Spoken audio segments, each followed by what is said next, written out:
أذكركم أحبابنا بإخلاص النية لله في الاستماع إلى علم الدين، وذلك لأن النية شأنها في الدين عظيم، وكل عمل من شأنه يتقرب به إلى الله إن كان فرضا أو نفلا لا بد لقبوله من نية حسنة، فلذلك أنه التقرب إلى الله.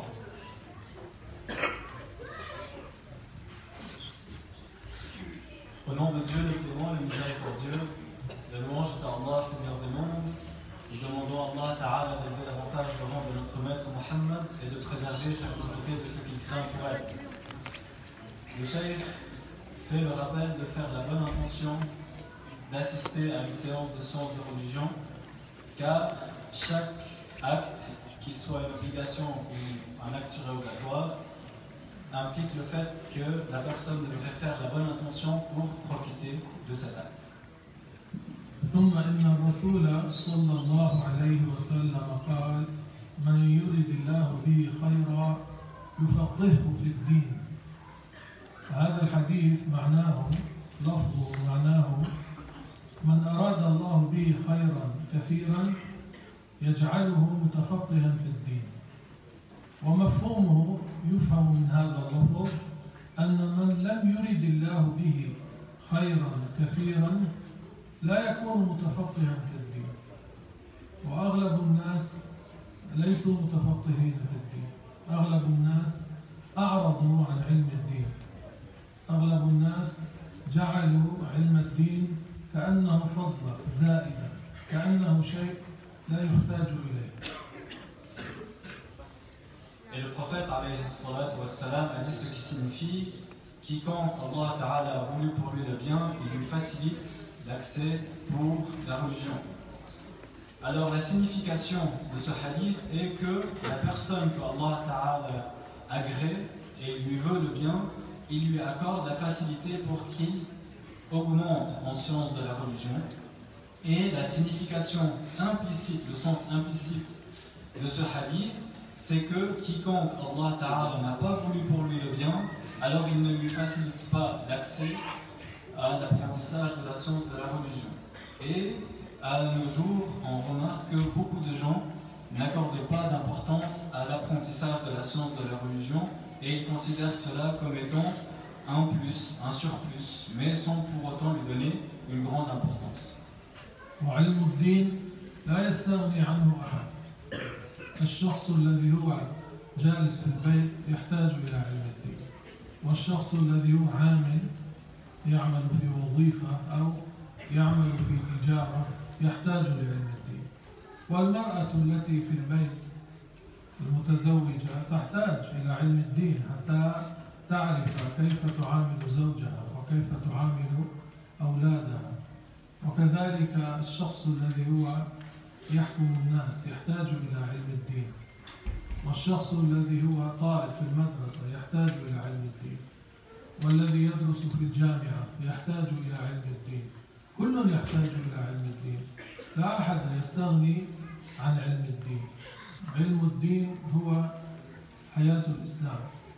الناس لو كانوا يحافظون على علم الدين لكانوا على خير كبير، لكن لما تركوه والأغلب تركوه أو صار قليلا فيهم، لذلك صاروا إلى ما صاروا إليه من الحضيض الذي هم فيه الآن أغلب الناس.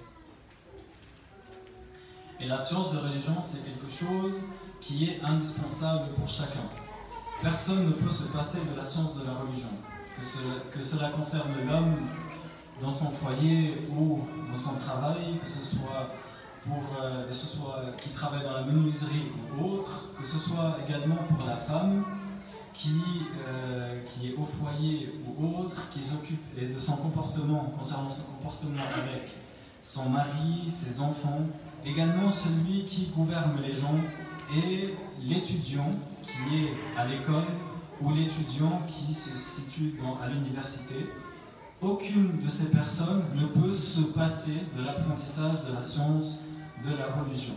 La science de la religion, c'est ce qui fait ravifier l'islam.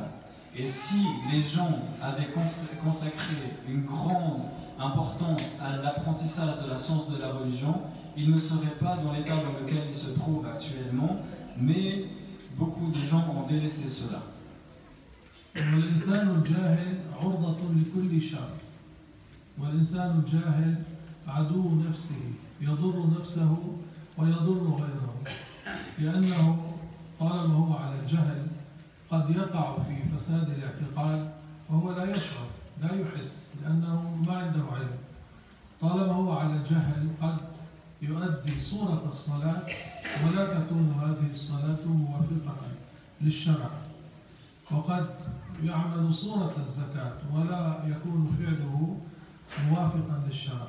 وفي دين الله، في شرع الله، لا يكتفى بمجرد صور الأعمال، وأغلب الناس اليوم يكتفون بمجرد صورة العمل، صورة الصلاة، صورة الصوم، صورة الزكاة، صورة البيع والشراء، ولا يكون ذلك موافقا للشرع بسبب الجهل. فالإنسان الجاهل مثله كمثل الذي يتناول السم، يأكل السم، يضره، يسري في بدنه يضره. وهكذا الجاهل جهله كالسم، يضره، يؤذيه. وبسبب هذا الجهل هو أيضا هذا الإنسان قد يتعداه هذا الضرر إلى غيره، يضر غيره أيضا، يورط غيره بسبب الجهل.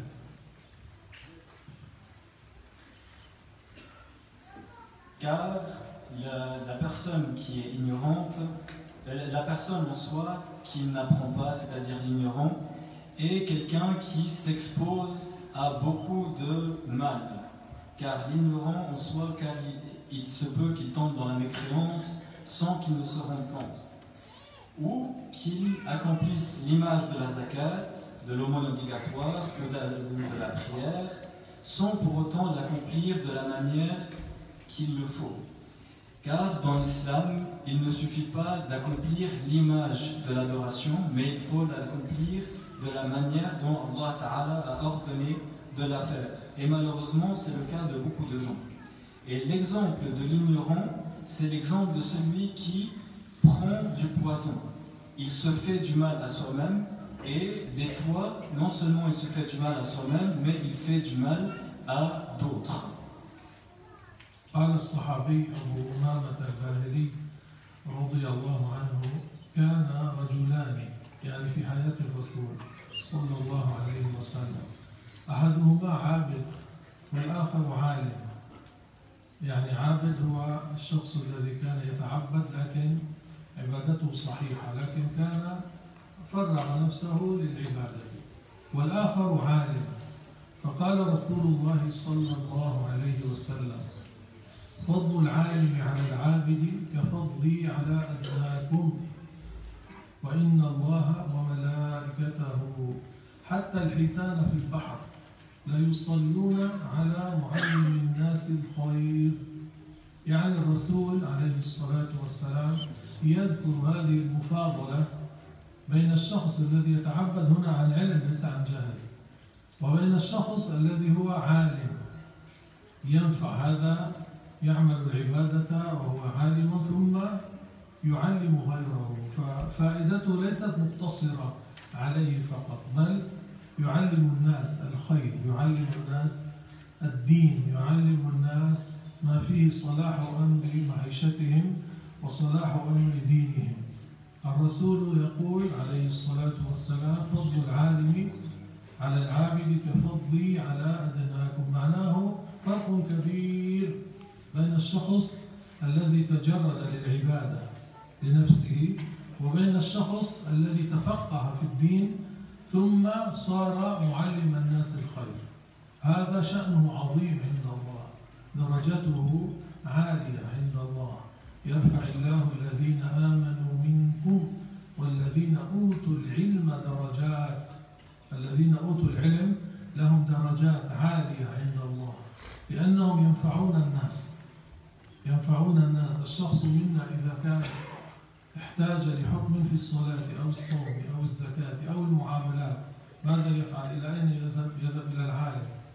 العالم ينفعه، يسأل العالم الثقة فيأخذ منه الجواب، فيكون إذا عمل بذلك عمله موافقا للشرع. يكون عمله موافقا للشرع. أما إذا كان الشخص جاهلا كيف يضمن أن عمله يوافق الشريعة؟ كيف يضمن أن صلاته صحيحة؟ وأن صومه صحيح؟ وأن كلامه يوافق الشرع؟ كيف يضمن؟ إن كان لا يتعلم كيف يضمن؟ يضمن؟ لا يضمن. فإذا لا بد من تعلم علم الدين. لا بد. Le sahabi Abu Umama a dit ce qui signifie qu'il y avait deux personnes. Un homme qui s'est consacré à accomplir les adorations, c'est-à-dire les adorations d'une manière correcte, après avoir appris comment les accomplir. Et il y avait une autre personne qui s'était consacrée à la science, c'était un savant. Alors le prophète alayhi salatu wassalam, a dit ce qui signifie le mérite du savant sur l'adorateur est semblable au mérite, à mon mérite à moi, en comparaison du plus bas parmi vous. Et donc il a continué en disant, et certes Allah Ta'ala élève en degrés et les anges, même les poissons, les baleines dans l'océan invoquent Allah Ta'ala pour celui qui enseigne le bien, pour celui qui enseigne la science de la religion. Cela veut dire que son bienfait est énorme, car le bienfait qu'il a, il ne s'est pas limité sur lui, mais le bienfait s'est propagé aussi sur les autres, car il enseigne les gens le sujet de leur religion. Et donc cela signifie qu'il y a une énorme différence, une grande différence entre la personne qui enseigne les gens et celui qui s'est isolé pour accomplir les adorations. Allah Ta'ala dit un verset qui signifie que Allah Ta'ala élève en degré ceux qui ont cru et ceux qui ont acquis la science de la religion. Car ces gens font profiter les autres. Car la personne qui ne sait pas, elle peut se diriger vers cette personne, lui poser une question et par la suite connaître le jugement, et donc par la suite elle peut avoir une adoration qui est correcte, conforme à la loi de Allah Ta'ala. Tandis que s'il était ignorant, comment est-ce qu'il fait pour être sûr que son adoration est valable? Même sa parole, comment est-ce qu'il peut être sûr que ce qu'il est en train de dire est quelque chose qu'il peut dire? لما نقول الله يصلي عليهم معناه الله يرحمهم، ولما نقول الملائكة يصلون عليهم معناه الملائكة يستغفرون لهم، كما في قول الله تعالى هو الذي يصلي عليكم وملائكته. يصلي عليكم معناه يرحمكم وملائكته يستغفرون لكم. هذا معنى الصلاة هنا في هذا الموضع. Et la signification, donc le mot Allah yusalli alayhi, c'est-à-dire Allah Ta'ala lui accorde sa clémence, sa miséricorde. Tandis que lorsqu'on dit les malaïkas font salat alayhi, c'est-à-dire que les malaïkas font l'istighfar en sa faveur. كان شيخ مشهور في حلب له شهرة واسعة كبيرة، قال في مجلس له إن الرسول عليه الصلاة والسلام لما صعد إلى السماوات في المعراج وكان معه جبريل، قال هذا الضال والعياذ بالله، قال طلب الرسول من جبريل أن يرى الله، قال فذهب جبريل ثم رجع إلى الرسول عليه الصلاة والسلام فقال له يا محمد إن ربك يصلي. على زعمه مشغول، يقول إن ربك يصلي. شخص يتعلم، الحمد لله يتعلم معنا، سمع هذا في شريط، قريب له أتاه بالشريط فقال له هذا كفر والعياذ بالله، هذا يصف الله بصفات الخلق بصفات البشر، يريد هو الصلاة المعهودة لما قال إن ربك يصلي والعياذ بالله. فهذا القريب الذي له لما سمع هذا الإنكار منه اتصل بهذا الشيخ الذي كان في حلب، قال له هنا هذا قريبي يعترض عليك، يقول كيف تقول عن الله يصلي؟ قال له أعطني إياه على التليفون.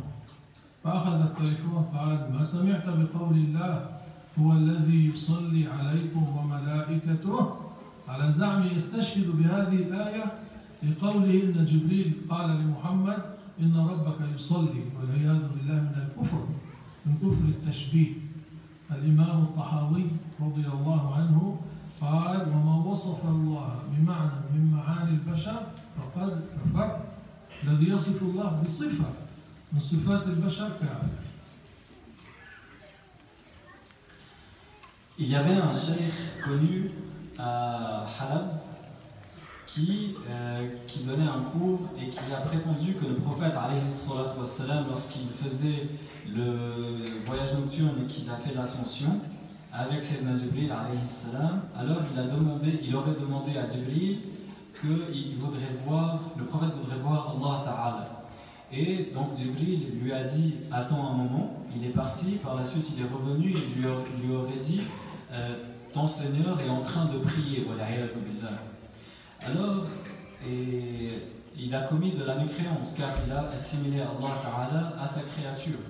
Alors il y avait un de ses proches qui avait appris qu'il ne fallait pas assimiler Allah Ta'ala à sa créature. Alors il lui a dit que cela n'est pas valable et qu'on ne peut pas accorder à Allah Ta'ala as-salat dans le sens de prier physiquement et que cela n'a pas la même signification. Alors il s'est révolté et il a dit n'as-tu pas entendu qu'il y a un verset dans le Coran qui dit Inna Allah yusalli huwa alladhi yusalli alaykum wa malaikatuh. Selon lui, il est en train de prendre une preuve du Coran, un verset, comme quoi Allah Ta'ala fait physiquement une prière, et cela est de la mécréance. Et l'imam al-Tahawi, Abu Ja'far al-Tahawi, a dit ce qui signifie quiconque attribue à Allah Ta'ala un attribut parmi les attributs des êtres humains aura mécru. هذا الشيخ المتعالم ما الذي أدى به إلى هذا الكلام؟ الجهل. جهله أسقطه إلى هذا الكلام، أوقعه في هذا الكلام فهلك. والذي يصدقه يهلك، الذي يصدق هذا الكلام يكفر، الذي يأخذ بكلام هذا الشيخ يكفر. لما كان شيخنا رضي الله عنه رحمه رحمة واسعة يسكن دمشق، قال وقعت في يدي نسخة لكتاب واحد من المتمشيخين أدعياء التصوف مشهور جدا له أتباع كثر. هذه النسخة قال التي وقعت في يدي عليها ختمه، عليها ختم هذا الشيخ، مكتوب كل نسخة ليس عليها ختم الشيخ الهاشمي فهي مزورة حتى يروج هذا الكتاب عن طريقه. ماذا في هذا الكتاب؟ هذا الكلام منذ نحو 50 سنة أو أكثر. ماذا في هذا الكتاب من الضلالات؟ فيه والعياذ بالله مكتوب كل قول في العالم قول الله والقول كله حسن وما وافق الغرض كان أحسن. مكتوب في هذا الكتاب إن كل كلام في هذا العالم يقول والعياذ بالله هو كلام الله، يعني كلام أبي جهل، كلام إبليس، كلام الكفار، يقول كل هذا الكلام هو كلام الله، يقول وكل الكلام حسن، يقول وما وافق الغرض كان أحسن. قال الشيخ عبد الله رحمه الله وجزاه عن المسلمين خيرا، قال فكتبت رسالة فيها الرد على هذه المقالة الفاسدة، لأن هذا واجب. الإنسان إذا وقعت في يده مقالة فاسدة ماذا يجب عليه؟ يحذر عن هذه المقالة الفاسدة حتى لا يعتقدها الناس، حتى لا يقول بها الناس. قال كتبت رسالة فيها الرد على هذا الكلام الفاسد، ثم أرسلتها بيد شيخ اسمه محمود المعاني. قال الشيخ عبد الله رحمه الله: محمود المعاني، محمود المعاني، يعني يسمى محمود المعاني وهو محمود المعاني، صفاته حسنة محمودة، إلى أشهر شيخين في سوريا، لا أذكر الآن اسم الشيخين، ماتا الله يرحمنا. قال إلى أشهر شيخين في سوريا في ذلك الوقت، يعني منذ نحو 50 سنة أو أكثر. قال فرجع إلي بالجواب منهما، قال أحدهما: هذا الكلام لا غبار عليه، والعياذ بالله، يقول عن الكفر الصريح لا غبار عليه، أشهر شيخ في سوريا في ذلك الوقت. قال ثم ذهب إلى الآخر فقال له: يا ليتني أطلع شعرة في الهاشم، والعياذ بالله. قال الشيخ عبد الله رحمه الله: فقلت لا أرسل إلى أحد من هؤلاء بعد هذا أبدا، الذي يقول عن الكفر الصريح هذا لا غبار عليه، والذي يقول عن الذي كفر الكفر الصريح يا ليتني أطلع شعرة فيه، هذا يرجى منه خير؟ لا يرجى منه خير. ماذا يفعل الشيخ عبد الله رحمه الله؟ ماذا يفعل؟ ينكر المنكر، وهذا واجب مؤكد، إنكار المنكر واجب مؤكد. الرسول عليه الصلاة والسلام قال: إذا رأيت أمتي تهاب أن تقول للظالم يا ظالم فقد تودع منهم. يعني حين يصل الناس إلى حد أنهم لا ينكرون المنكر، يسكتون، يقل الخير فيهم، تودع منهم، قل الخير فيهم. وصلنا إلى هذا الزمان، الله يرحمنا.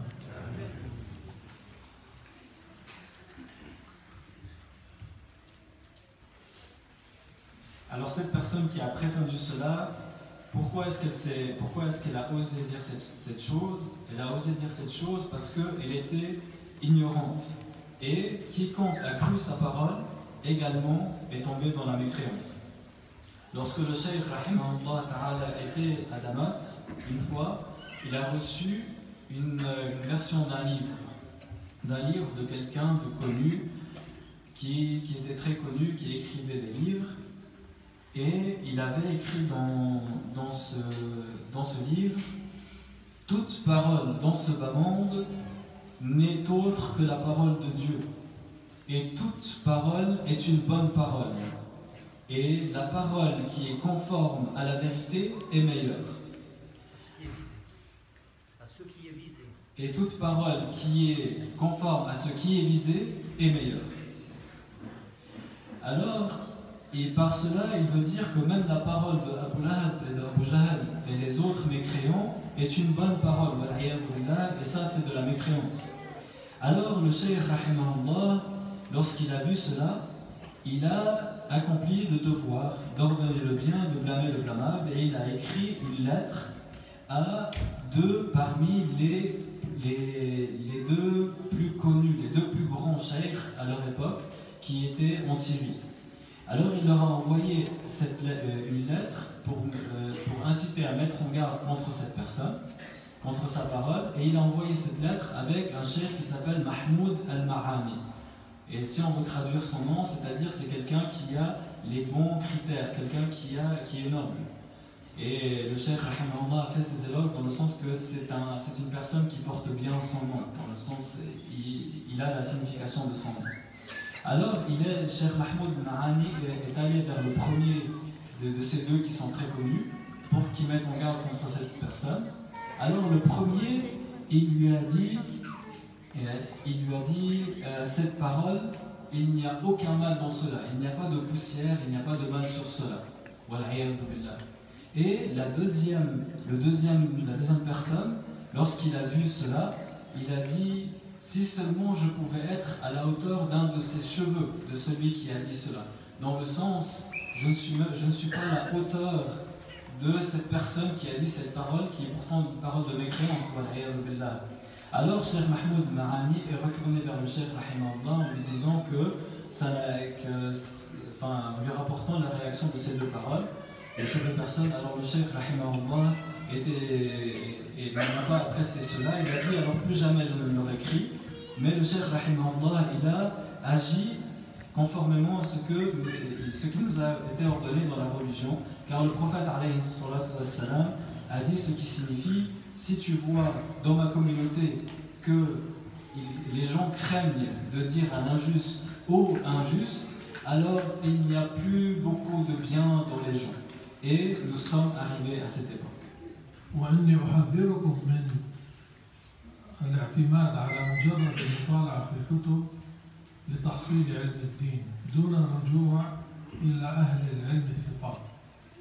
الإنسان الذي يريد تحصيل علم الدين لا يحصله بمجرد المطالعة في الكتب بنفسه دون أهل العلم الثقات.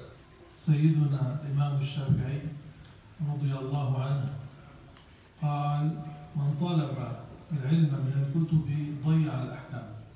يعني إذا صار الشخص يعتمد على مجرد المطالعة في الكتاب لنفسه دون أن يرجع إلى العالم الثقة يضيع الأحكام، يضيع.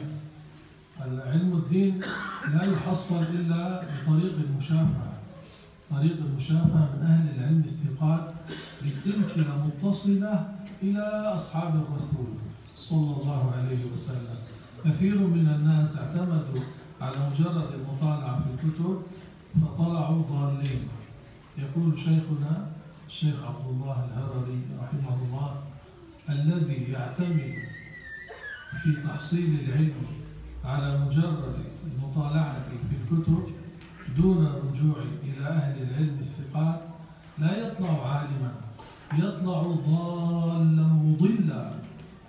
الذي يعتمد على مجرد المطالعة في الكتب في تحصيل العلم دون الرجوع إلى أهل العلم الثقات قال لا يطلع عالما، يطلع ضالا مضلا. كان الشيخ عبد الله رحمه الله مرة في الجمعية في بيروت في حياة الشيخ نزار رحمه الله، وكان يقرأ في كتاب يسمى حاشية ابن عابدين. ابن عابدين عالم حنفي مشهور له كتاب يسمى حاشية ابن عابدين مشهور جدا، يفترى عليه كما افتري على غيره من أهل العلم، يزور في كتبهم، يوضع أشياء هم ما قالوها. فأثناء نظره في هذا الكتاب قال: انظروا، كنت أنا والشيخ نزار رحمه الله، قال: انظروا ماذا في هذا الكتاب، مكتوب فيه كلام كفر صريح من أصرح الكفر، مكتوب فيه: ويجوز كتابة الفاتحة بالبول إن علم فيه الشفاء.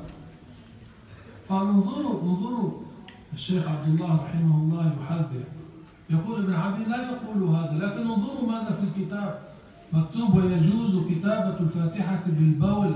كفر هذا الذي يكتب الفاتحة بالبول، استخف بكتاب الله، استخف بالقرآن، مكتوب إن علم فيه الشفاء. ماذا فعل الشيخ عبد الله جزاه الله خيرا؟ عمل رسالة في بيان بطلان هذا الكلام وأن هذا مفترى على ابن عابدين، أثبت أنه مفترى على ابن عابدين وأن ابن عابدين لا يقول مثل هذا الكلام. ثم ماذا فعل جزاه الله خيرا؟ أخذ هذه الرسالة، عمل منها نسخا وذهب إلى دمشق وصار يدور على المشايخ، هو يدور على المشايخ، أحيانا أكون معه حتى يحذره من هذا الكلام الفاسد، حتى يعينوه على التحذير عند أهل دمشق، عند أهل الشام. هذا الكتاب مرجع، يعتبرونه مرجعا. فذهبنا إلى أشهر شيخ في ذلك الوقت، مات الآن عمره فوق 90 سنة. جلس الشيخ رحمه الله مع من كان معه، أعطاني نسخة قال لي اقرأ، فقرأتها، التحذير من هذه الكلمة. وطلب من هذا الشيخ الكبير يقولون عنه فقيه شافعي، قال له: نريد أن نتعاون على إنكار هذا المنكر. العالم الحقيقي ماذا يقول؟ جزاك الله خيرا، نتعاون، وتعاونوا على البر والتقوى. هذا شأن المشايخ الصالحين الصادقين. تعرفون ماذا قال للشيخ؟ أنا شاهد أسمع. قال له: بلغني أنك تأذن للنساء بكشف الوجه. الشيخ عبد الله رحمه الله يكلمه في التعاون على التحذير من الكفر الصريح الذي ينتشر بين أيدي الناس. يقول له: بلغني أنك تأذن للنساء النساء بكشف الوجه. المرأة إذا كشفت وجهها عليها معصية ما عليها معصية. وقال له الشيخ عبد الله هذه مسألة إجماعية، بالإجماع يجوز للمرأة أن تكشف وجهها، لكن كيف يشعر الرجل الصالح الذي يريد أن يستعين بأمثال هؤلاء الذين يقال عنهم مشايخ لإنكار المنكر فيجيبه بهذا؟ كيف يشعر؟ يشعر بحزن كبير. خرجنا من عندي وفي قلبنا الحزن، بدل أن يقول نعاونكم على إنكار المنكر وننشر هذه الرسالة التي فيها هذا الرد، يقول بلغني أنك تأذن للنساء بكشف الوجه، وبلغني أنك تأذن للمرأة بلبس البنطلون. حسبي الله ونعم الوكيل. هكذا نقول.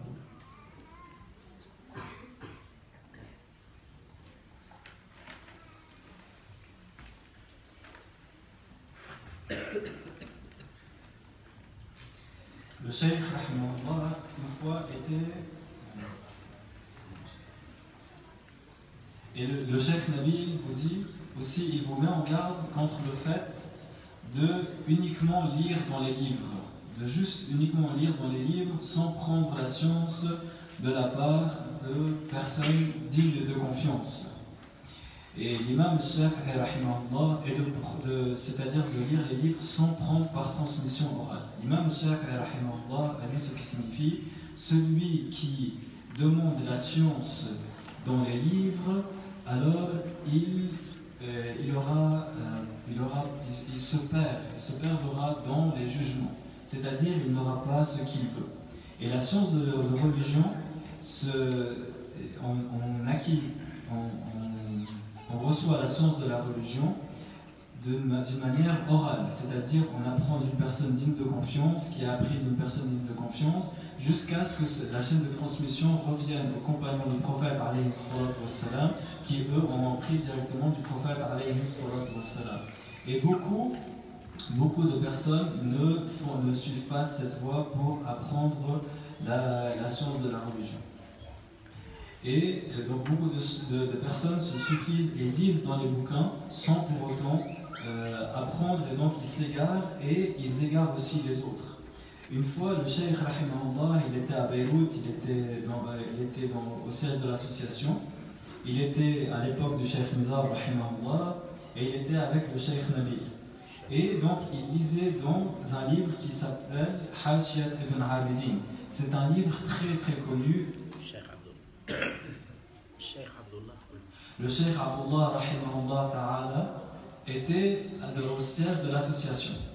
À l'époque où le cheikh Nizar rahimahullah était vivant, il était avec le cheikh Nabi. Et donc, il lisait dans Hashiyat ibn Abidin, c'est un livre qui est très connu et c'est un livre qui est un très grand savant. Alors, en lisant ce livre, il a remarqué que, en réalité, plusieurs livres des savants, des fois, il y a des falsifications. Il y a des choses que les savants n'ont pas dit et il y a des choses, des ajouts par la suite que les gens se permettent d'ajouter. Et donc, en lisant ce livre, il a dit regardez une chose que Ibn Abidin n'a jamais dit, mais que ça a été rajouté dans son livre. Et il a été cité qu'il est licite d'écrire la Fatiha avec l'urine si le besoin est ça a été fait pour rechercher la guérison. Et cela, bien sûr, c'est de la mécréance, car c'est un rabaissement pour le Coran al-Karim. Et Ibn Abidin n'a jamais dit cela. Alors le Cheikh rahimahullah a écrit une lettre qui prouve le fait que Ibn Abidin rahimahullah n'a jamais dit cela. Et par la suite, il a pris cette lettre et il est parti avec le Cheikh Nabil en Syrie pour aller vers les chouyours qui étaient à cette époque, pour mettre en garde contre cette parole et pour que ces chouyours l'aident à mettre en garde contre cette parole. Et donc ils sont arrivés vers un cheikh, une personne âgée qui était très connue, elle avait à peu près 90 ans. Et donc ils sont venus vers lui pour qu'il les aide dans le fait de mettre en garde contre cette parole. Alors ils se sont assis devant lui et le cheikh rahimahullah, le cheikh Abdullah rahimahullah, a demandé au cheikh Nabil de lire la lettre dans laquelle il y a le fait de mettre en garde. Alors le cheikh Nabil, il a lu la lettre. Et une fois qu'il a terminé, cet homme, vers qui ils sont venus demander l'aide pour mettre en garde contre cette parole, il a regardé le cheikh, rahimahullah, le cheikh Abdullah, en lui disant: il m'a été dit que toi tu rends licite aux femmes de découvrir leur visage. Regardez comment il a répondu. Au lieu de, car le savant véridique, celui qui craint Allah Ta'ala, il aurait dit: oui, effectivement, cette parole est fausse et il faut préserver les gens et mettre les gens en garde contre cette parole. En revanche, lui, il n'a pas agi comme ça. Qu'est-ce qu'il a fait? Il a attaqué le cheikh rahimahullah en lui disant: toi, tu rends licite aux femmes de dévoiler leur visage. Alors le cheikh rahimahullah lui a dit: il y a ijma', il y a l'unanimité des savants sur le fait que la femme peut dévoiler son visage. Et il n'a pas. Et le cheikh rahimahullah avec le cheikh Nabil sont sortis de chez lui, ils étaient attristés. Parce qu'un savant, lorsqu'il va vers quelqu'un afin de lui demander de l'aider pour blâmer le blâmable, il s'attend à ce que la personne agisse en conséquence. Mais au lieu de ça, la personne a mal répondu et lui a même dit: j'ai même entendu dire que tu rends licite aux femmes de mettre le pantalon. ومن مسائل العقيدة المهمة أن يعلم أن ذات الله ليس كالذوات. إذا قيل ذات الله معناه حقيقة الله الذي لا يشبه الحقائق. أما ذات الإنسان جسمه، ذات هذه الطاولة هذا الجسم، هذا الحجم الذي هو عليه هذه الطاولة. فذات الله لا يشبه الذوات، والخلق لا يحيطون معرفة بذات الله تعالى. الله تبارك وتعالى قال في القرآن الكريم: وأن إلى ربك المنتهى. قال أبي بن كعب، هذا الصحابي أبو المنذر أبي بن كعب رضي الله عنه الذي قال عنه الرسول: أقرأكم أبي، أقرأ الصحابة هو. قال: إليه ينتهي فكر من تفكر، في تفسير الآية: وأن إلى ربك المنتهى. قال: إليه ينتهي فكر من تفكر. وقال شيخنا الشيخ عبد الله رحمه الله: إليه ينتهي فكر العباد فلا يصلون إليه. أفكار العباد إليه تنتهي فلا يصلون إليه، يعني لا يحيطون معرفة بخالقهم. نحن نعرف الله بمعرفة أنه موجود لا يشبه الموجودات، وأن له صفات لا تشبه صفات الخلق. الله ذاته لا يشبه الذوات، وصفاته لا تشبه الصفات. صفات الله ليست كصفات الخلق. صفات الخلق حادثة، صفات الله أزلية أبدية ليست بحادثة. Et parmi les sujets qui sont très importants dans la croyance, auxquels il faut accorder une grande importance, il y a le fait que l'être de Allah Ta'ala, c'est-à-dire sa réalité, n'est pas semblable à l'être de sa créature, aux êtres de sa créature. Et sa créature ne peut connaître la réalité de Allah subhanahu wa ta'ala. Nul ne peut connaître la réalité de Allah subhanahu wa ta'ala. Allah ta'ala dit dans le Coran al-Karim: وَأَنَّ إِلَىٰ رَبِّكَ الْمُنْتَهَى. Ubay ibn Ka'b, un grand compagnon qui était le compagnon qui récitait le mieux le Coran, il a dit, en interprétant, en donnant la signification de ce verset: إِلَيْهِ يَنْتَهِي فِكْرُ مَنْ تَفَكَّرَ. Et le cheikh Abdullah rahimahullah a expliqué la parole du compagnon en disant: Allah Ta'ala est celui qui n'est pas, est celui qui a l'être qui n'est pas atteignable, c'est-à-dire qu'on ne peut pas connaître son être. Les êtres humains ne peuvent pas cerner son être. Et donc, nous, lorsque l'on dit que l'on connaît Allah subhanahu wa ta'ala, on a une connaissance d'Allah, c'est dans le sens que l'on croit qu'Allah ta'ala existe, il a des attributs dignes de lui qui ne ressemblent pas à nos attributs et qu'il a un être qui ne ressemble pas à nos êtres. الإنسان حين يسمع ما يسمعه يحدث فيه سمع. كلما سمعت شيئا يحدث فيك سمع، يحدث فيك سمع، يحدث فيك سمع. وهكذا عندما تبصر شيئا يحدث فيك بصر، يحدث فيك بصر، كلما ترى يحدث فيك بصر. الله سبحانه وتعالى يسمع كل مسموع بسمعه الأزلي، بسمعه الأزلي الواحد الذي لا يتجدد، ليس حادثا، ليس كسمع العباد. أنت تسمع بسمع حادث، بسمع مخلوق، يحدث فيك سمع، كلما تسمع يحدث فيك سمع. كذلك حين تبصر يحدث فيك بصر. أما الله تعالى فيرى كل ما يرى ببصره الأزلي، لا يحدث فيه بصر، بصره واحد، سمعه واحد، علمه واحد، ليس بمتجدد، علمه أزلي أبدي واحد، ليس بمتجدد، ليس كعلم العباد. أنت قبل أن تعلم الشيء تكون جاهلا به، يتجدد فيك هذا، يحصل فيك علم، ثم بعد العلم تنسى، يحصل فيك نسيان.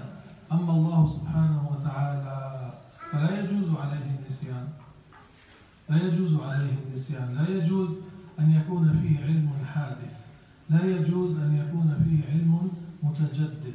علمه واحد أزلي أبدي ليس متجددا، يعلم كل معلوم، يعلم كل شيء، يعلم ما كان وما يكون وما سيكون مما لا نهاية له، ويعلم ما لا يكون، أن لو كان كيف كان يكون. علمه ليس متناهيا، ليس منحصرا.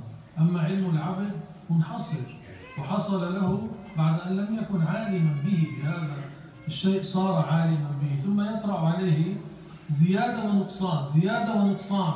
أما علم الله فليس كذلك، لأن الله قال ليس كمثله شيء، لأن الله قال ليس كمثله شيء، فهو لا يشبه شيئا ولا يشبهه شيء، وصفاته ليست كصفات خلقه.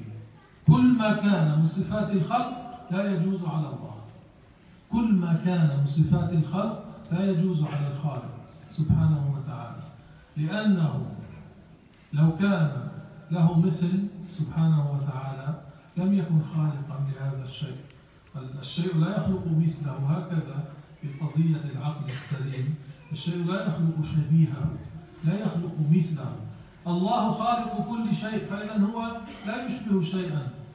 لا يجوز أن يكون بينه وبين شيء من الخلق مشابهة، مماثلة، لا يجوز هذا على الله تبارك وتعالى.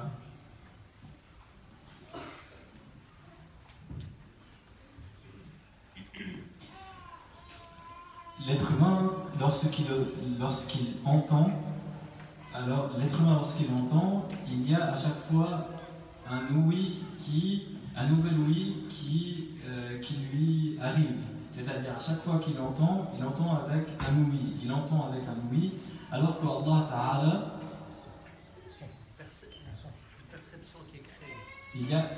alors l'être humain lorsqu'il entend, il y a une certaine perception sonore qui lui est créée. Alors que Allah subhanahu wa ta'ala, il entend avec un ouïe, un attribut qui est l'ouïe. Également, la vue de Allah ta'ala, c'est un attribut de la vue. Et Allah ta'ala voit toutes choses et entend toutes choses avec son ouïe qui est exempt de début et exempt de fin. Et Allah Ta'ala a la science également parmi ses attributs, et la science d'Allah n'est pas comme la science des êtres humains. La science de l'être humain augmente et diminue, alors que Allah Ta'ala a une science qui n'augmente pas, qui ne diminue pas, et l'être humain il se peut également qu'il oublie, alors que Allah Ta'ala, il est impossible à l'égard de Allah Ta'ala l'oubli. Allah Ta'ala a une science qui est exempte de début, exempt de fin. Et donc Allah Ta'ala sait toutes choses, sait ce qui s'est passé, sait ce qui se passe et ce qui va se passer. Et Allah Ta'ala sait également ce qui ne va pas se passer. Et il sait si cela s'était passé, comment est-ce que cela se serait passé. Et également, donc tous les attributs de Allah Ta'ala ne sont pas semblables aux attributs de la créature. Allah Ta'ala dit dans le Coran al-Karim, Laysa kamithlihi shay. Ce verset signifie rien n'est tel que lui. Donc, tous les attributs de la créature, il est inacceptable de les attribuer à Allah Ta'ala. Allah Ta'ala a créé toutes choses. Et donc, s'il ressemblait à sa créature, il n'aurait pas pu la créer. Car celui qui ressemble à quelque chose ne peut pas créer cette chose qui lui est semblable. Donc, Allah Ta'ala a créé toutes choses et il n'y a aucune similitude entre Dieu et sa créature. الإنسان والجن والملائكة إذا أرادوا أن يتكلموا ينطقون بلغة، واللغات ليست أزلية، اللغات حادثة مخلوقة، ويتكلمون بالحرف والصوت. الإنسان والجن والملائكة إذا أرادوا أن يتكلموا ينطقون بلغة وبالحرف والصوت. أما الله سبحانه وتعالى فهو متصف بصفة الكلام، وكلامه ليس لغة لأن اللغات حادثة، وليس صوتا لأن الصوت حادث. الصوت يكون من اصطقاق الأجرام وسلال الهواء، وليس حرفا لأن الحرف تتركب منه الكلمة ويدخله التعاقب.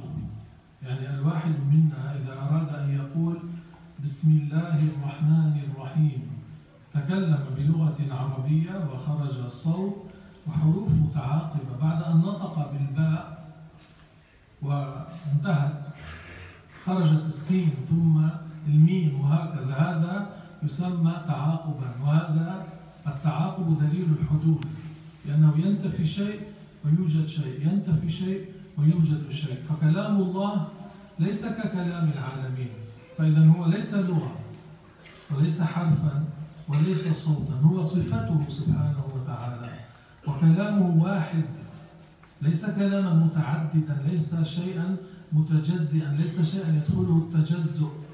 كلامنا يدخله التجزؤ ويدخله التعاقب، ونحن نتكلم بعد سكوت ونسكت بعد كلام. الله متصف بصفة الكلام أزلا وأبدا. لا يقال عن الله سبحانه وتعالى تكلم بعد سكوت وسكت بعد كلام، لا يقال هذا عن الله. كلامه صفته في الأزل، كما أننا لا نحيط معرفة بذات الله كذلك لا نحيط معرفة بصفات الله.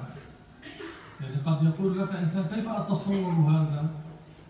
ليس المطلوب منك أن تتصور، المطلوب منك أن تعرف الحق وأن تعتقد الحق، ليس أن تتصور هذا. يوجد أشياء في المخلوقات كلنا لا يستطيع أن يتصورها في الخلق، فكيف يتصور الخالق وكيف يتصور صفات الخالق؟ الله تعالى أخبر في القرآن الكريم أنه خلق الظلمات والنور. قال الله تعالى الحمد لله الذي خلق السماوات والأرض وجعل الظلمات والنور. جعل هنا معناه خلق. قبل أن يخلق الله الظلمات والأنوار كان ظلمات أو أنوار؟ لا. هل يستطيع إنسان أن يتصور وقتا لا ظلمة فيه ولا نور؟ لا. ويؤمن ويصدق المؤمن بأنه كان وقت ليس فيه ظلام وليس فيه نور، وهذا في المخلوق. فكيف يقول أريد أن أتصور الله أو أريد أن أتصور صفة الله؟ كلام الله صفته في الأزل ليس بحرف ولا صوت ولا لغة، ليس شيئا متجزئا ولا يدخله اللحن. الغلط في الإعراب، يعني نحن كلامنا يدخله اللحن وليس نغلط في الإعراب أثناء الكلام. كلام الله لا يدخله ذلك سبحانه وتعالى. فإذا إنسان سألك ما دمت تقول إن كلام الله وهذا هو الحق ليس لغة ليس حرفا ليس صوتا ليس ككلام العالمين، فما هو القرآن؟ وما هو الإنجيل الذي أنزل على عيسى؟ وما هي التوراة التي أنزلت على موسى؟ وما الزبور الذي أنزل على داود؟ هذه كتب أنزلها الله بالوحي على الأنبياء بلغات، واللغات ماذا قلنا عنها؟ حادثة. هذه عبارة عن صفة الله الكلام، ليست عين الكلام الذاتي الأزلي الأبدي الذي ليس بحرف ولا صوت ولا لغة. هذه لغة وحرف وصوت ويكتب على الورق ويحفظ في الصدور ويجري على ألسنة الخلق. هذه عبارة عن صفة الله، ليست عين الصفة الذاتية كما أن أحدنا إذا أراد أن يعبر عن الخالق بلسانه إن كان عربيا ماذا يقول؟ الله. وإن كان فرنسيا يقول كما أنتم تقولون مونجيه، يقولون ماي جاد بالإنجليزي، وهكذا كل عبر بلسانه بلغته عن الله الواحد الخالق الذي ليس كمثله شيء. إذا اختلفت العبارات والمعبر عنه واحد وهو الله، وهناك اختلفت العبارات، القرآن بالعربية والتوراة بالعبرانية والإنجيل بالسريانية، والمعبر عنه واحد وهو كلام الله الذي هو صفته في الأزل، ليس بحادث، ليس ككلام العالمين. هذا معنى لما نقول القرآن كلام الله. على أي معنى نقول القرآن كلام الله؟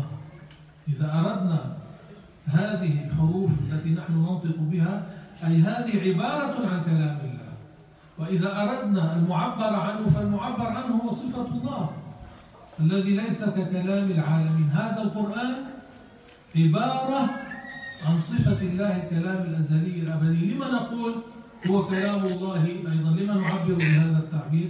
قلنا لأنه عبارة عن صفة الله، ولأنه ليس من تأليف جبريل وليس من تأليف سيدنا محمد عليه السلام. الله تعالى جعل كل هذه الكتب مكتوبة مسطورة أين؟ في اللوح المحفوظ، في ذلك المكان العالي. بعض العلماء قالوا اللوح المحفوظ فوق العرش، وبعضهم قالوا تحت العرش. وأمر جبريل عليه السلام أن يأخذ هذه الكتب في الوقت الذي أراد الله، وأن ينزل بالوحي على هؤلاء الأنبياء. أخذ القرآن كله من اللوح المحفوظ في ليلة القدر، إنا أنزلناه في ليلة القدر أي ليلة الشرف العظيم. نزل به كله إلى بيت العزة في السماء الدنيا، ثم صار ينزل على الرسول عليه الصلاة والسلام على حسب الأوامر بالقرآن الكريم. ثم انتبهوا لهذا، لما تم نزول القرآن جاء جبريل إلى الرسول عليه الصلاة والسلام وأخبره، علمه كيف ترتيب القرآن في اللوح المحفوظ، فرتب بأمر الرسول القرآن على حسب الترتيب الموجود في اللوح المحفوظ. لذلك إذا نظرت في المصحف ماذا تجد أحيانا؟ هنا آيات مكية ثم مدنية ثم مكية ثم مدنية. الرسول أين كان أولا؟ في مكة، ثم أين ذهب؟ إلى المدينة، وأين توفي؟ في المدينة. فلو كان على حسب ما كان عليه في حياته الرسول عليه الصلاة والسلام ماذا يكون؟ مكية مدنية. لماذا في مكية مدنية؟ مكية مدنية لأن جبريل علمه بأمر من الله كيف ترتيب المصحف، كيف ترتيب القرآن في اللوح المحفوظ. فإذا واحد سألك ماذا تقول عن القرآن؟ تقول كلام الله. فإذا قال لك أنا أقرأه، أنا أقول بسم الله الرحمن الرحيم، هذا لفظ عبارة عن صفة الله، المعبر عنه صفة الله الذي ليس بحرف ولا صوت ولا لغة وليس ككلام العالمين. هذه المسألة من أهم مسائل العقيدة وأدق مسائل العقيدة، وكان يسر القلب لو كل واحد منكم حمل دفترا وقلما وكتب ما يسمع في هذا، لأن هذا من جواهر العقيدة. سيدنا عمر يا أحبابنا رضي الله عنه في ذلك الوقت في الصدر الأول الذي كان فيه قال قيدوا العلم بالكتاب. ما كان يوجد تلفزيون في ذلك الوقت، ما كان يوجد تليفون، ما كان يوجد هذه الملهيات التي في وقتنا. ومع ذلك ماذا قال للناس؟ قيدوا العلم بالكتاب، يعني الذي يريد أن يحافظ على العلم الذي يسمعه ينبغي أن يقيده، لأن الناس في الغالب إن سمعوا شيئا ولم يقيدوه ينسونه، فإن قيدوه فحصل النسيان يرجعون إليه. نحن لسنا كأصحاب الرسول صلى الله عليه وسلم، لسنا كالإمام الشافعي. الشافعي كان ينظر في الصحيفة يقرأها مرة يحفظها انتهى إلى غيرها. الشيخ أحمد عبد المطلب شيخ شيخنا رضي الله عنهما حدثنا شيخنا عنه قال كان يقرأ الصحيفة مرة فيحفظها، كان فرغ قلبه وهمته للآخرة، لعمل الآخرة، للدين. ما عندهم هذه الملهيات التي تشغل. نحن عندنا هذه الآن، ماذا نفعل؟ نستعين بأن نكتب هذا العلم حتى لا ينفلت منا، لأننا نريد أن نحافظ عليه، لا سيما حين نتكلم في العقيدة والأحكام. هذا أمر مهم جدا يا أحبابنا.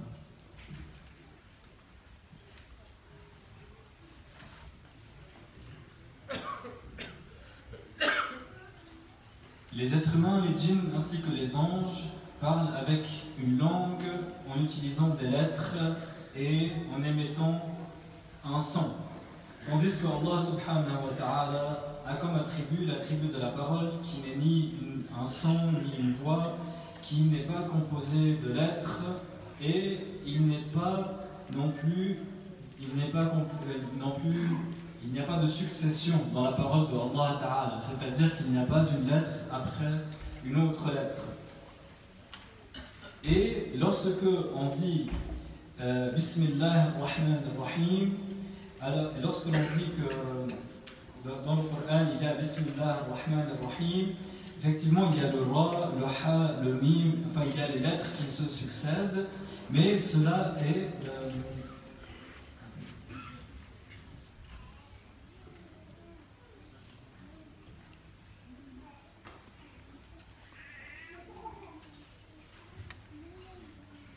c'est-à-dire que le Coran, le livre, les lettres qu'on est en train de lire, c'est une expression de la parole de Dieu subhanahu wa ta'ala. Tandis que la parole de Dieu en soi, elle n'est pas une parole dans laquelle il y a une succession.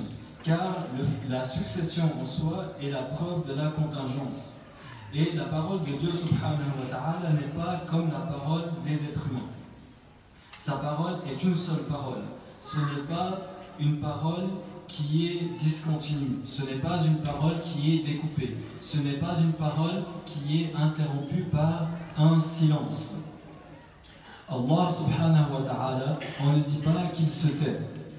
Et Allah ta'ala, il parle, mais pas comme nous parlons. Et nous, comme il est vrai le fait que nous ne pouvons pas connaître la réalité de l'être de Allah Ta'ala, également nous ne pouvons pas connaître la réalité des attributs de Allah Subhanahu wa Ta'ala. Alors, si quelqu'un nous demande, mais comment est-ce que je peux imaginer cela? Comment est-ce que je peux imaginer la parole de Dieu? Alors on lui dit qu'il n'est pas possible, que déjà il n'est pas demandé de notre part de s'imaginer Allah Ta'ala ou de s'imaginer les attributs de Allah Ta'ala. Même il y a des attributs déjà, sans parler du Créateur, il y a des créatures, sans parler du Créateur, que l'on ne peut pas s'imaginer.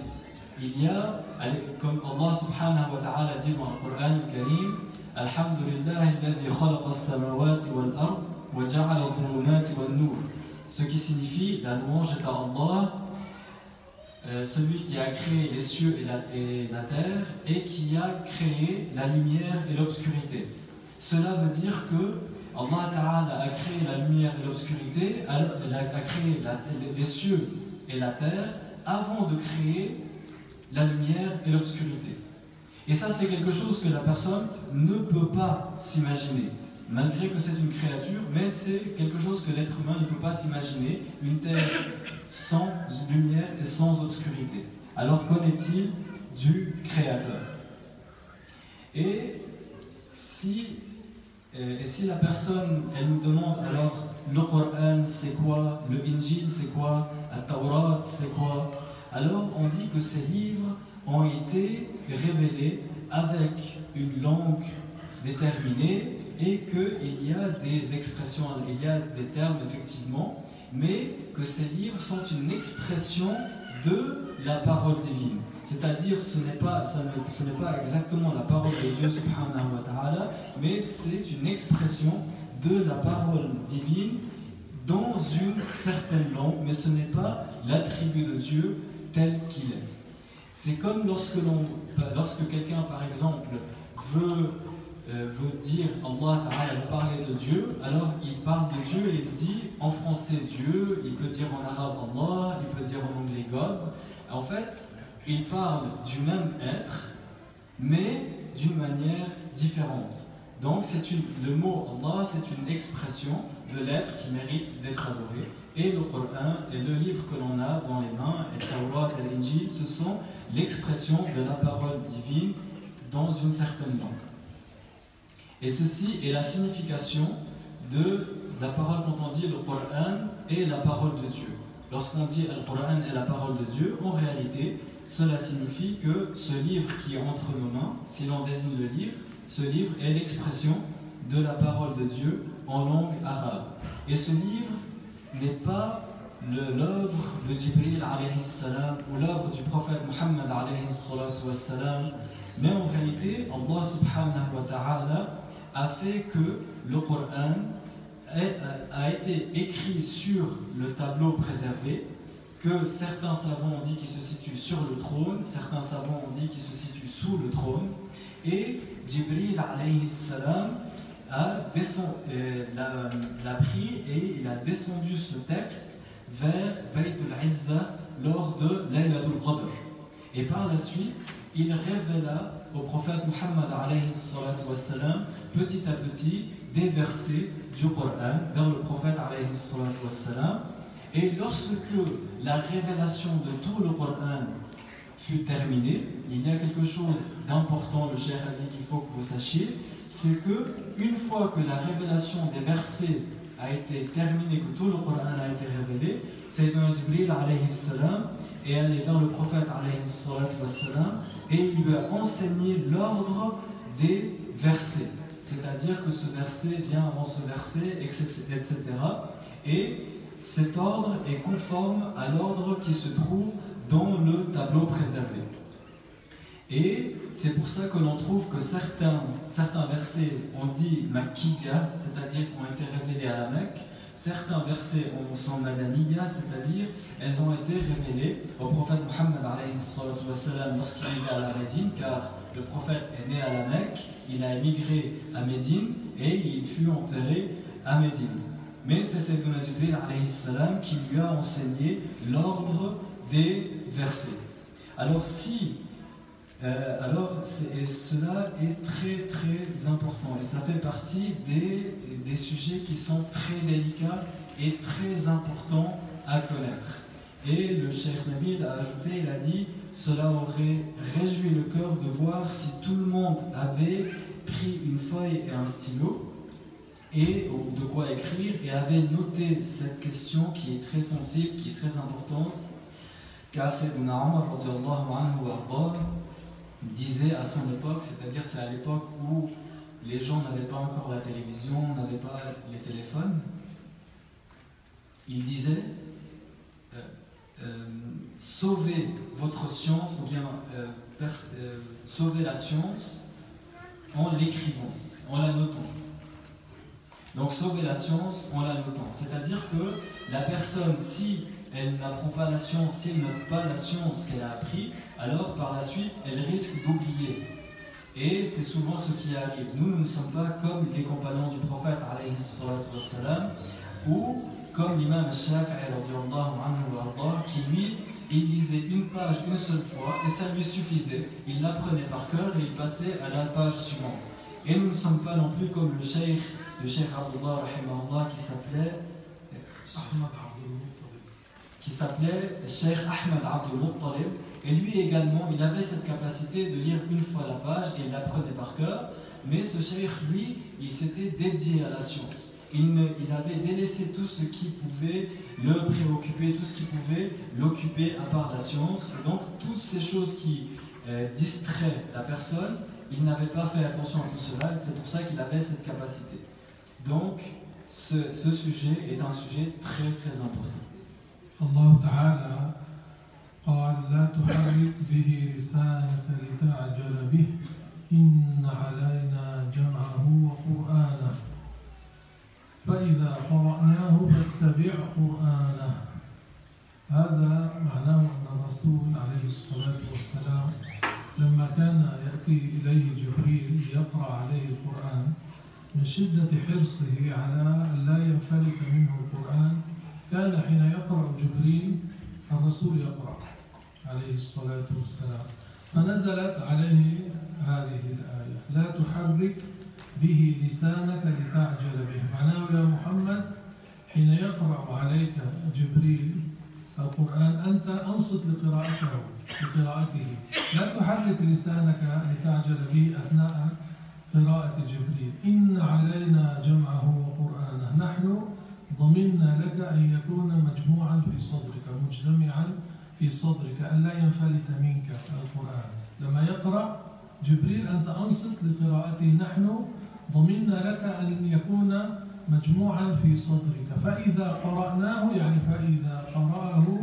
جبريل عليك بأمرنا فاتبع قرآنه، يعني فاتبع قراءته، أنصت لقراءة جبريل، هذا معناه. وفي تفسير آخر أيضا صحيح: فإذا قرأناه يعني فإذا جمعناه لك في صدرك. يقال في لغة العرب: قرأ الماء في الحوض جمعه. فإذا قرأناه يعني جمعناه لك في صدرك. فاتبع قرآنه أي فاعمل به يا محمد، هذا معنى فاتبع قرآنه. فليس الله يقرأ على الرسول كما يقرأ الأستاذ على التلميذ، هذا لا يجوز على الله. الذي كان يقرأ هو جبريل، الذي كان يقرأ على الرسول هو جبريل، كما قال الله تعالى: إنه أي القرآن لقول رسول كريم، أي مقروء رسول كريم. من هو هذا الرسول الكريم؟ جبريل. الله لا يقال عنه رسول كريم. إنه أي القرآن لقول أي مقروء رسول كريم أي جبريل. هو كان يقرأ على سيدنا محمد عليه السلام.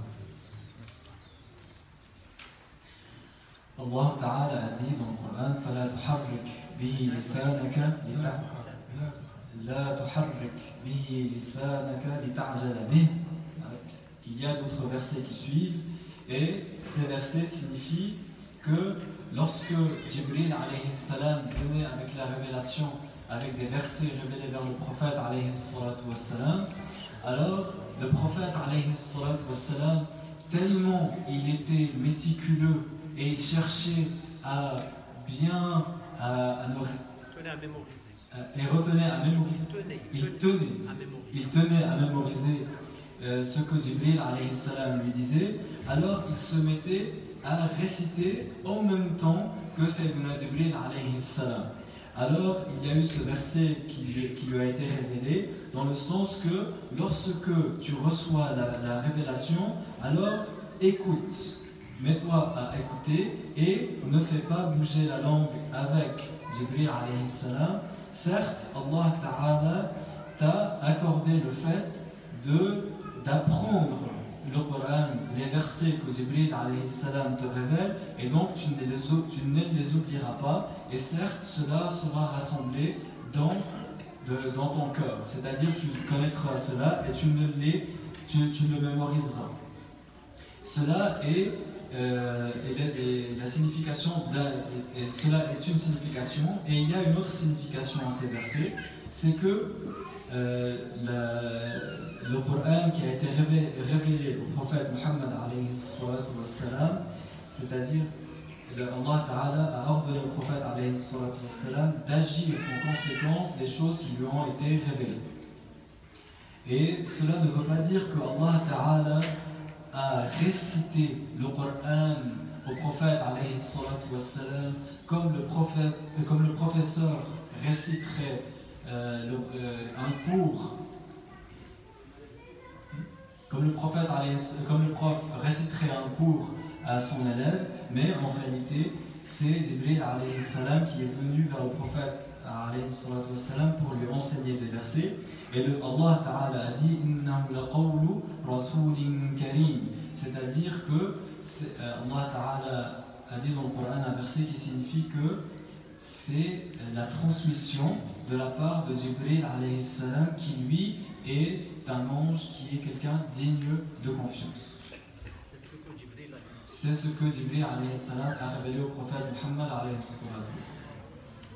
وأما قوله تعالى موسى تكليما.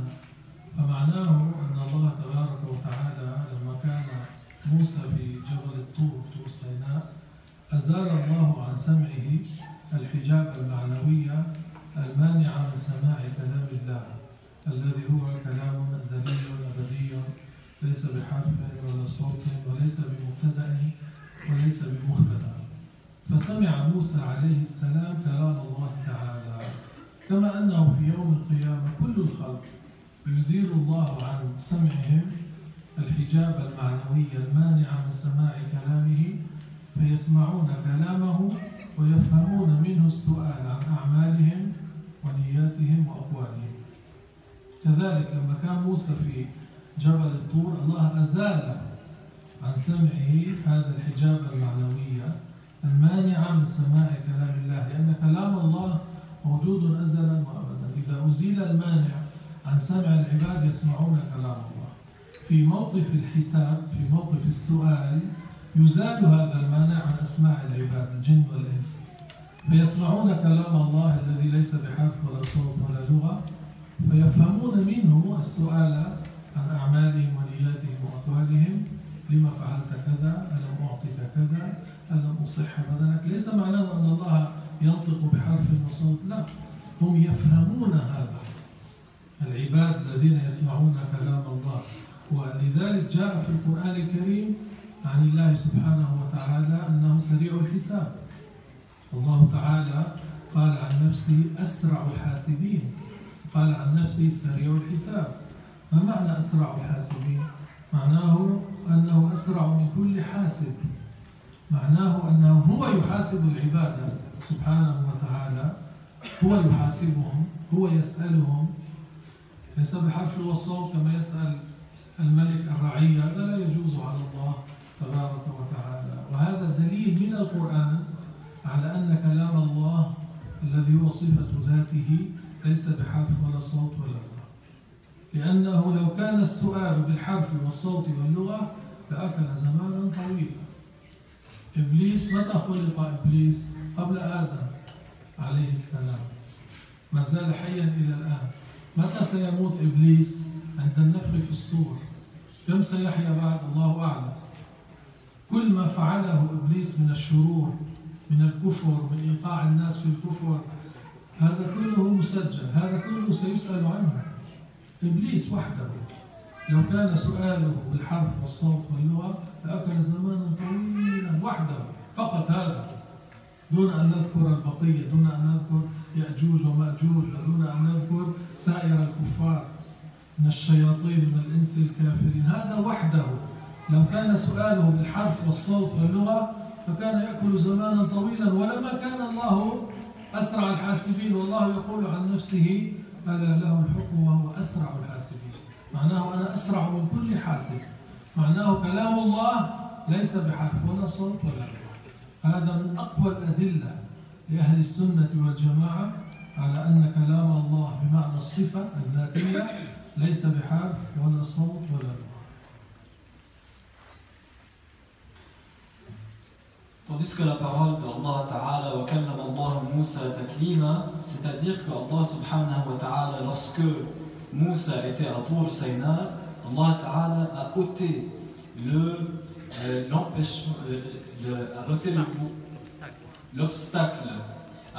l'obstacle qui fait que Moussa alayhi salam a entendu la parole de Allah Subhanahu wa Ta'ala qui n'est pas une langue, qui n'est pas une voix, qui n'est pas des lettres qui se succèdent. Et donc, et également les êtres humains, le jour du jugement, entendront la parole de Allah Ta'ala. Allah Ta'ala ôtera l'obstacle et les êtres humains, les gens entendront la parole de Allah Subhanahu wa Ta'ala et ils se feront juger. Et chaque personne donc entendra la parole de Allah Ta'ala et comprendra de la parole de Allah Ta'ala le questionnement sur ses actes, sur ses paroles, ce qu'il a fait. Et pourquoi tu fais cela? Ne t'ai-je pas donné telle chose? Ne t'ai-je pas donné telle chose? Et pourquoi as-tu fait telle chose? Donc chacun comprendra de la parole de Allah Ta'ala. Et c'est pour ça qu'il y a un verset dans le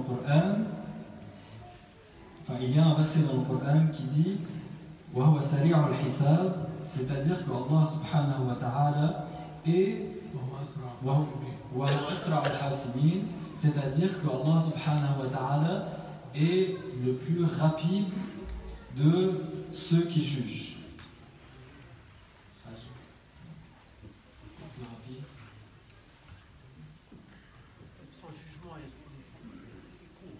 Celui dont le jugement est le plus court. Allah subhanahu wa ta'ala est celui dont le jugement est le plus court. Et donc,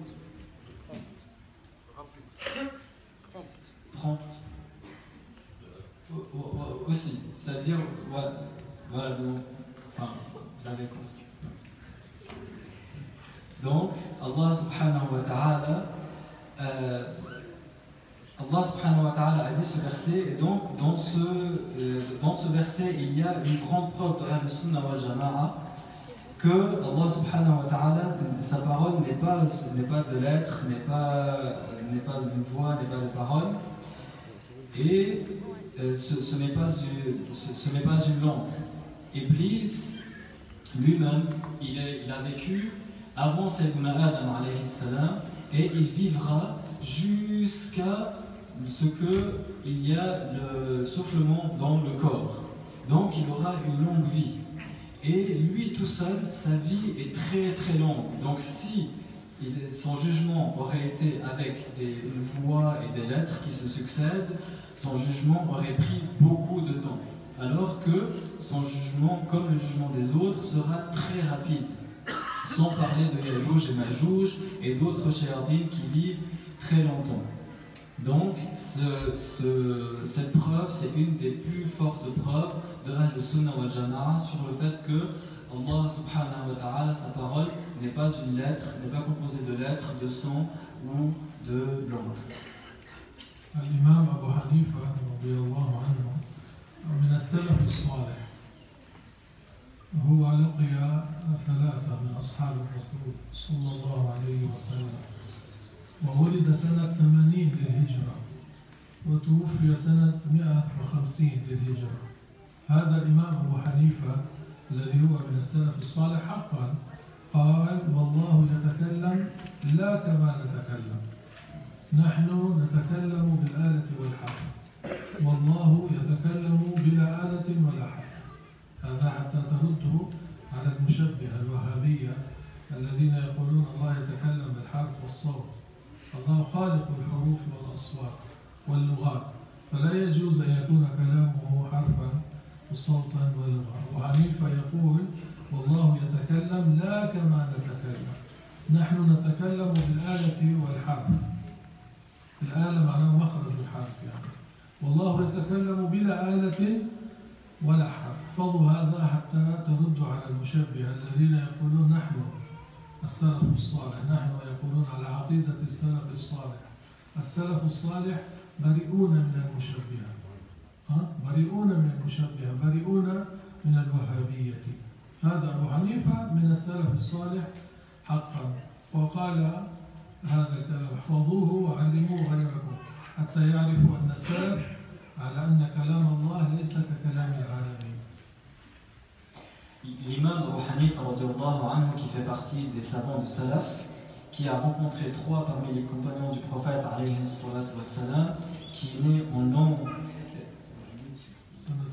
80 de l'Hégire et qui est mort en l'an 150 de l'Hégire, a dit ce qui signifie: certes, Allah Ta'ala parle et Allah Ta'ala parle et sa parole est son organe et son point d'articulation et sans lettre, alors que nous parlons avec point d'articulation et avec lettre. Donc ça, c'est une réplique contre les wahhabites qui prétendent que Allah Ta'ala parle avec des lettres et avec un son. Alors il convient que chacun apprenne cette réplique, car les wahhabites se prétendent des gens du salaf, et en réalité les salafs sont innocents de leur croyance et les salafs disent autre chose et en autre croyance que la croyance des wahhabites. أما قوله تعالى إنما أمره إذا أراد شيئا أن يقول له كن فيكون، فليس معناه أن الله كلما أراد إيجاد شيء يقول كن كن كن بحرفين متعاقبين. هذا لا يجوز على الله تبارك وتعالى. هذه الآية معناها سرعة الإيجاد. إذا سئلتم ما معنى قول الله تعالى إنما أمره إذا أراد شيئا أن يقول له كن فيكون، وكلامه ليس حرفا وصوتا ولغة، فالجواب يكون معنى الآية سرعة الإيجاد. إذا أراد الله في الأزل إيجاد شيء وجد في الوقت الذي أراد الله، لا أحد يستطيع أن يمنع ذلك ولا أحد يستطيع أن يؤخر ذلك، وهذا سهل على الله. أحدنا إذا أراد أن يقول كن سهل عليه. الله إذا أراد أن يوجد شيء يوجد ولا مشقة على الله في ذلك.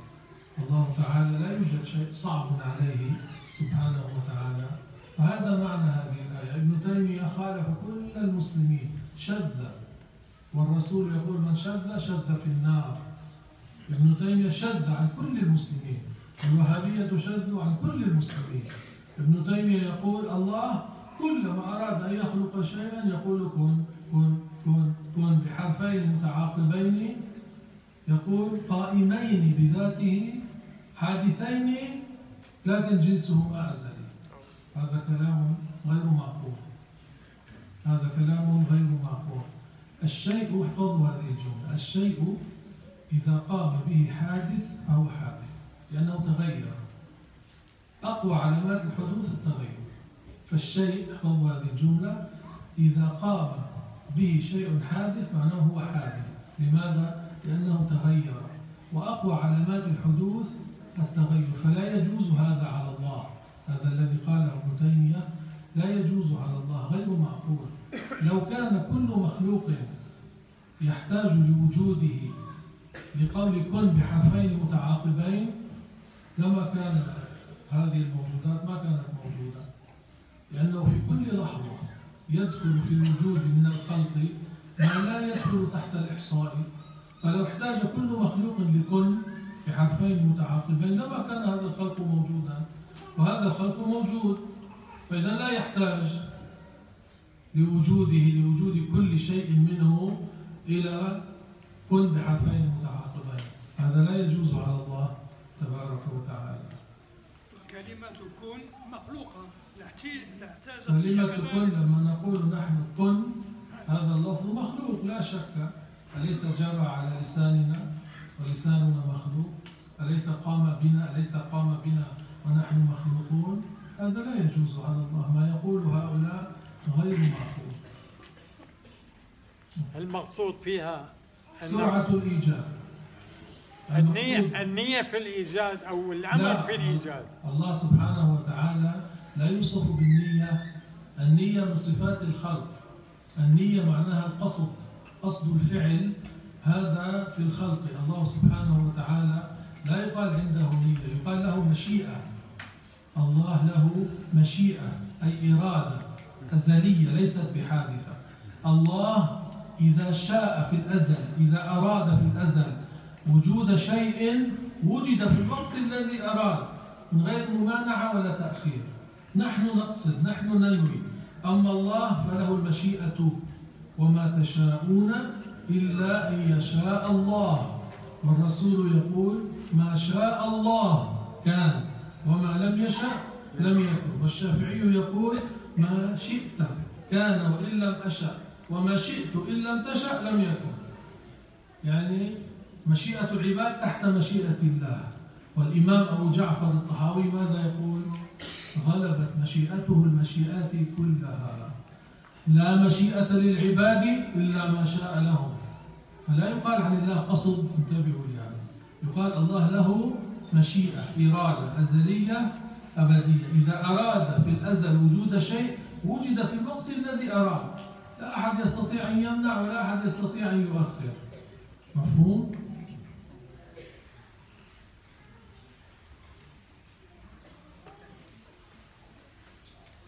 Et en ce qui concerne le verset Innama amruhu idha arada shay'an an yaqula lahu kun fayakun, alors cela ne signifie pas que Allah Ta'ala dit kun à chaque fois qu'il crée. Mais ce verset, en réalité, c'est une expression de la rapidité la rapidité d'entrée en existence. Et est une expression de la rapidité d'entrée en existence. C'est-à-dire que Allah Ta'ala, il lui est facile de créer les choses. Rien ne lui est difficile. Et Ibn Taymiyyah, lui, a contredit cela. Ibn Taymiyyah a dit que Allah subhanahu wa ta'ala, à chaque fois qu'il veut créer quelque chose, il lui dit kun, et il prétend que le mot kun, en soi, ce sont deux lettres qui sont contingentes, mais le genre de ces deux lettres est exempt de début. Donc il dit qu'Allah Ta'ala, à chaque fois il dit kun pour faire entrer en existence. Et cela est faux. Et le cheikh Nabil a dit il y a une règle très très importante qui est la suivante: si il y a un être dont un attribut est contingent, alors l'attribut en soi est contingent. Alors l'être en soi est contingent. Car l'être sera ce que Dieu ne veut pas, ne sera pas. Et l'imam al-Shafi'i a dit, ce qui signifie: ô mon Seigneur, ce que tu veux sera, et ce que tu ne veux pas ne sera pas. Et l'imam al-Tahawi a dit, ce qui signifie: la volonté de Allah Ta'ala est au-dessus de toute autre volonté.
سبحان